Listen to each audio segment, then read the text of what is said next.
Nah, film materialis ini sudah banyak tuh beredar-beredar di kayaknya di medsos juga udah banyak beredar, ini tentang si Dakota Johnson yang bekerja sebagai apa ya, matchmaker apa tuh, biro jodoh.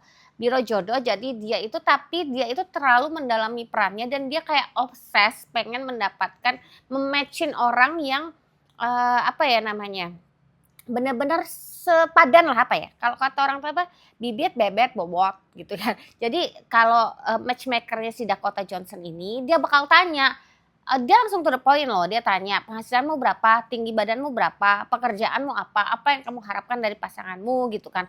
Dan di sini kita tahu gimana, kesepiannya para jomblo-jomblo itu untuk mendapatkan pasangan hidupnya. Dan di sini bayarnya lumayan mahal, makanya si Dakota Johnson tuh kayak dia tuh bener-bener profesional dan dia bener-bener kalau yang ini gagal terus dia langsung cari lagi, langsung cari lagi, langsung cari.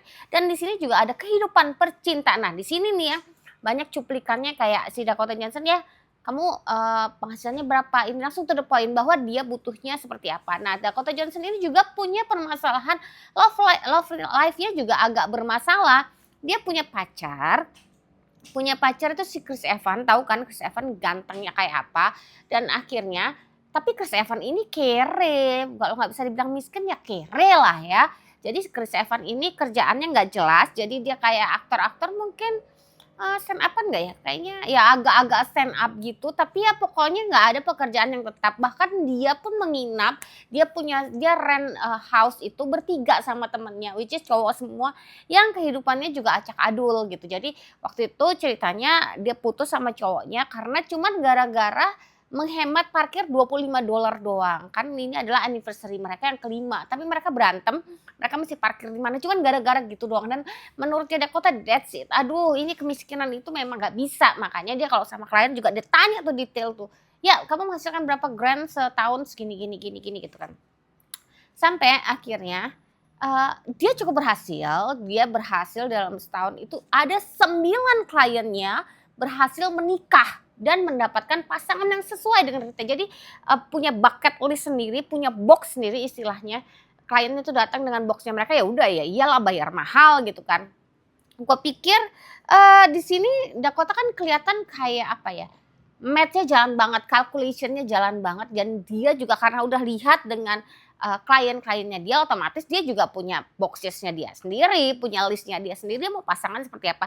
Ini udah pengalaman sama si Chris Evans hidupnya cuman gara-gara parkiran doang, hidupnya udah susah, nggak mau dong dapat susah. Dan ternyata pas ada klien yang nikah ini, dia ketemulah sama cowok which is itu adalah brother-nya si, suaminya si kliennya itu, which is dari keluarga kaya, keluarga finance yang si tadinya dia nggak mau, karena pas saat dia ketemu cowok itu, tiba-tiba datang tuh ada Chris Evans ngasih minuman tuh sama dia.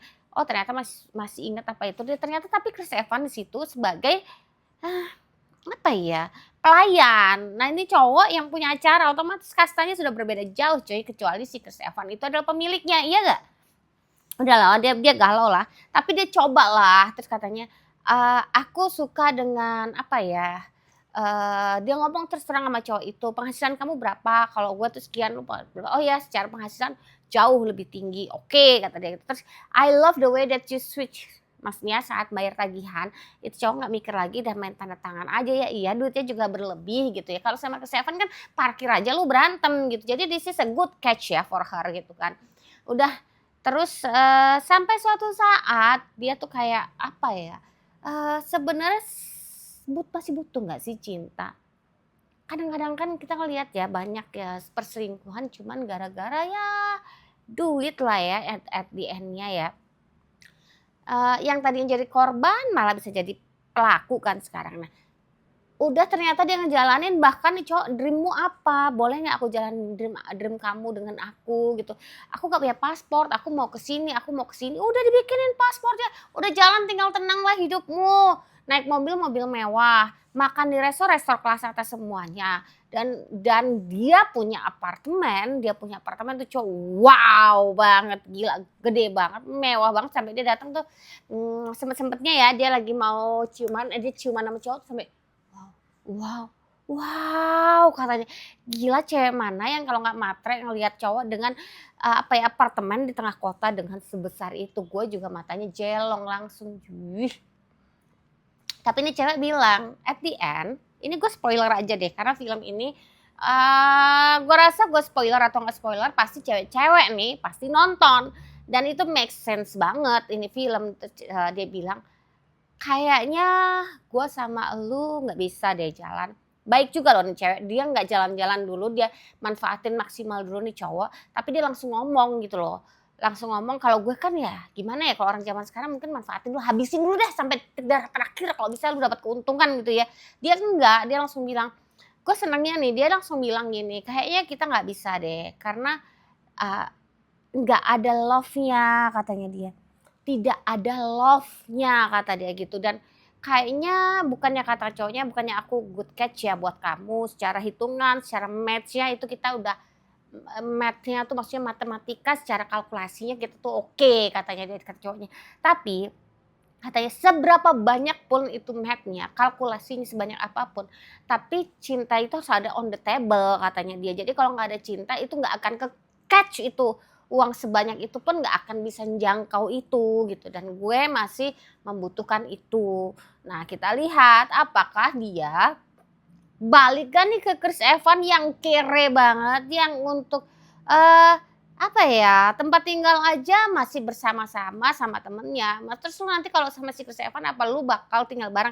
Dia juga udah ngebayangin itu menjijikan, mendingan tempat tinggalnya dia masih bagusan, ya cewek logika lah ya, lu harus cari yang lebih bagus daripada lu, kan kayak gitu sih.